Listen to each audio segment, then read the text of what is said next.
Are you looking for a fun, unique, affordable craft that's perfect for home decor, weddings, or maybe just to give as a gift? Check out button bouquets.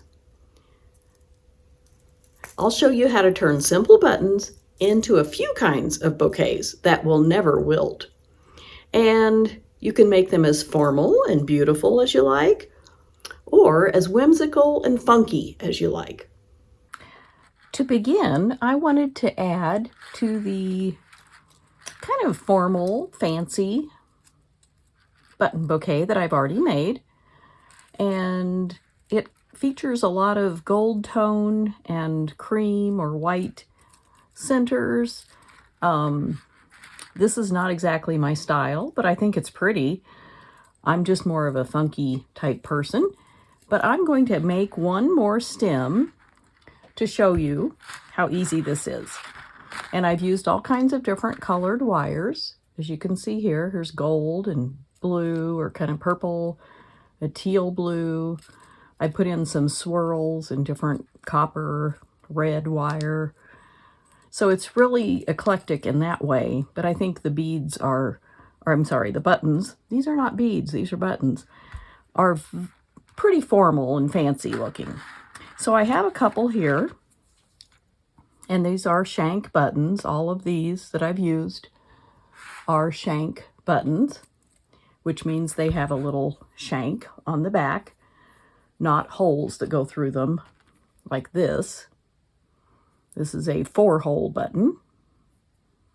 Let's see if I can find a 2-hole. Here's a 2-hole. And these are shank buttons. So, in case you're very new to buttoning, that's what that is. So, I think I'll use this larger one. And I have a piece of green floral wire. And I'm just going to cut it. We'll do it doubled. So I need to get a little bit more length, and that should be good. So it's doubled, and I'll just trim it down here. So we have a good size piece of wire, and I will slip the wire through the shank and move it all the way up to the top. And then I'm going to secure it by twisting it really close to the shank so that it's kind of firm. It still moves because that's what shank buttons do. That allows movement, but it's twisted. The wire is twisted really close, so it's going to be somewhat secure. Then I will just twist the wire around each other, and instead of using just one strand of wire, we have 2. It's doubled, and that gives the stem of the flower a little stability, which I think is a good thing. So we'll see how long we need it. It's going to go in the shaker, and the shaker is that long, so I'll keep twisting, get it a little bit longer, because we can always cut more off, but it's pert near impossible to add wire back on. So that's always my rule. Make it a little longer than you need it, and that's good. So, and we can always bend it a little, give it some character like that. So I think that looks good, and I'm going to trim it right down here at the bottom with my wire cutters. And again, be sure to either cup your hand over the wire that's going to be cut off, because sometimes it goes flying. So that's how you make a stem. You don't have to make it curved, but you certainly can. And then you find a hole in the shaker. There's one right there. And you put it in, and you arrange your flowers however you want them. And there you go. For our next button bouquet project, I'm going to use these sweet, whimsical butterfly, flower, ladybug, buttons, and this vintage tea strainer will be the base. Instead of the fancy salt shaker I used before, we'll use this, and we'll hang the stems out of the top of the tea strainer. So I have some stiffer wire here. It's much thicker than the floral wire, if you can see the difference. The floral wire is very thin in comparison to this pinkish. So we're just going to use one piece of wire. We're not going to double it. And I think I'll just cut a few pieces, but I will loop a piece of wire through the back of this shank button. They're all shank except these two, and those are 4-hole buttons. And the ladybug has holes. So we're going to loop that through, and then with my fingers just bend it down, and then I'll use my flat nose pliers and bring it around, and I'm going to loop this little tail, make it kind of decorative like that. Give it a little bit of a curl, and there is one stem.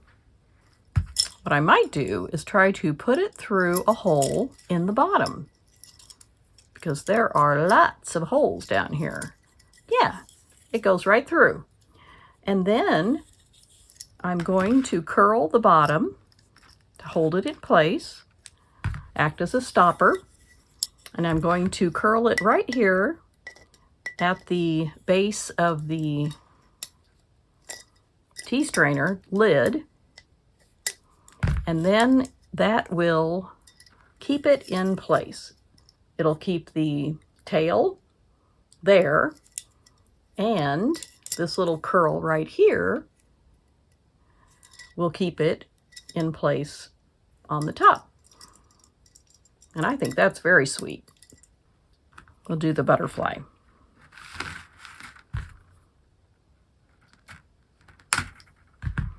And again, we will thread the wire through the shank button and twist it up, and I'll use my fingers to give it a twist around. And then we're going to use the round nose pliers and curl it again. And I'm going to press that wire together with the flat nose pliers. And there is our butterfly. And again, I'm going to put it through the lid of the shaker in one of the holes and let it come out the bottom. And there are so many holes in the bottom that we'll just have to move it around till it finds one. It's going to come out the side. See that? And the butterfly can be taller than the flower since it's flying around. And then we can loop. I'm going to secure the butterfly here near the lid. Give it a couple twists.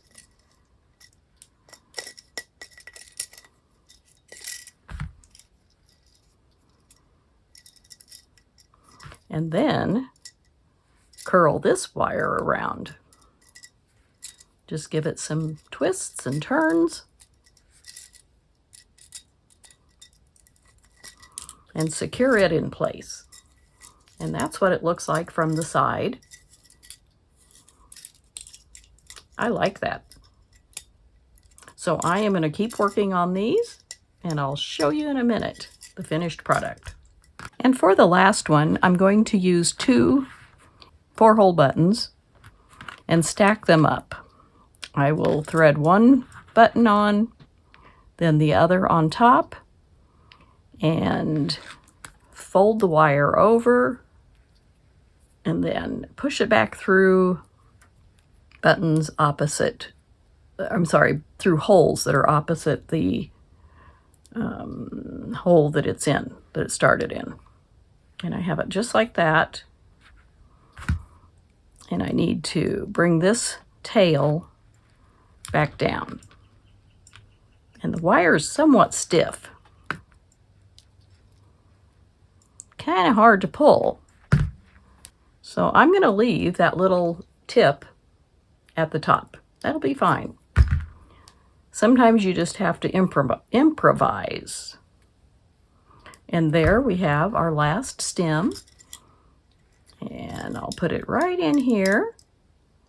And we will see where it wants to come out. Well, it wanted to just pop right out. That's where it wanted to go. Try again.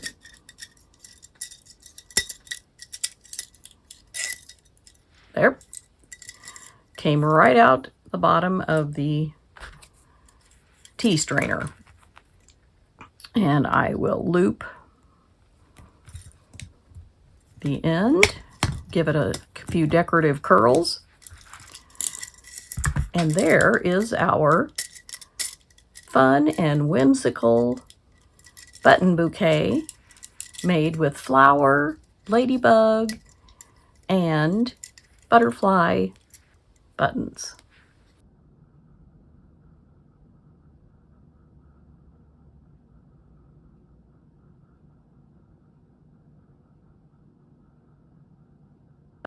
For the third and final flower bouquet, I'm going to make a tiny one. It could be used in a dollhouse or just as a very sweet, small flower bouquet, or in this case, it'll be more like a potted plant.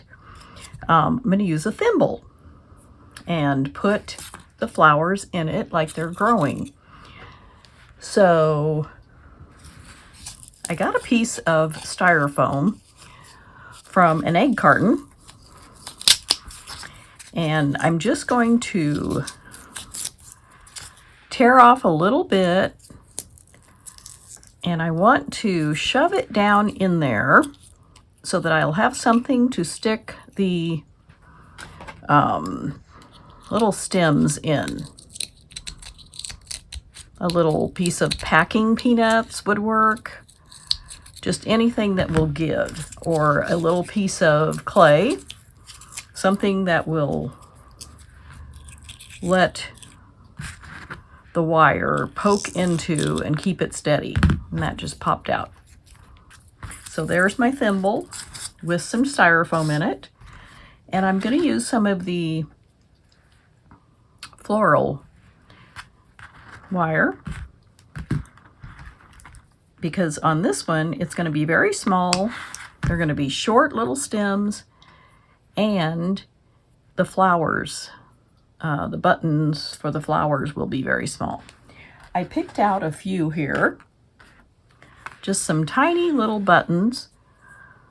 Here's a sweet little pink one with an open weave design. So I'm going to put the wire through the shank, just like that, and then twist the wire close to the shank, and then just twist it so that the wire is twisted on itself to give it a little bit of strength. And there is one of our flowers. But I think these are sweet little gifts that you could give to someone. Here's another shank button.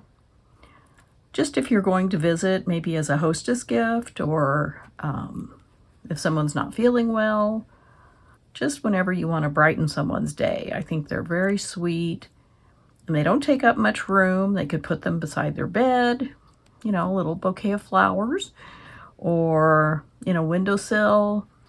While they're washing dishes, they get to see the sweet little button bouquet that you made for them. And I think this tiny one would look great in a dollhouse. But you see how quick these are just coming together. There is not a lot to them. You can do it while you're watching TV. whip one up anytime you feel like you need it. And I think I'll just stop with 3 because in art, a lot of times an odd number is better than even. Just gonna trim these up. And there is our tiny little thimble button bouquet. It is itsy bitsy, but very sweet. I hope you'll make at least one of these sweet little button bouquets. Here's the one in the vintage tea strainer. And I love how the little butterfly kind of flits around. Very appropriate. And here is the fancy one. And the very tiny flower pot in a thimble. Actually, I should say flower pot thimble with the little posies inside. I appreciate you watching, and I will see you next time.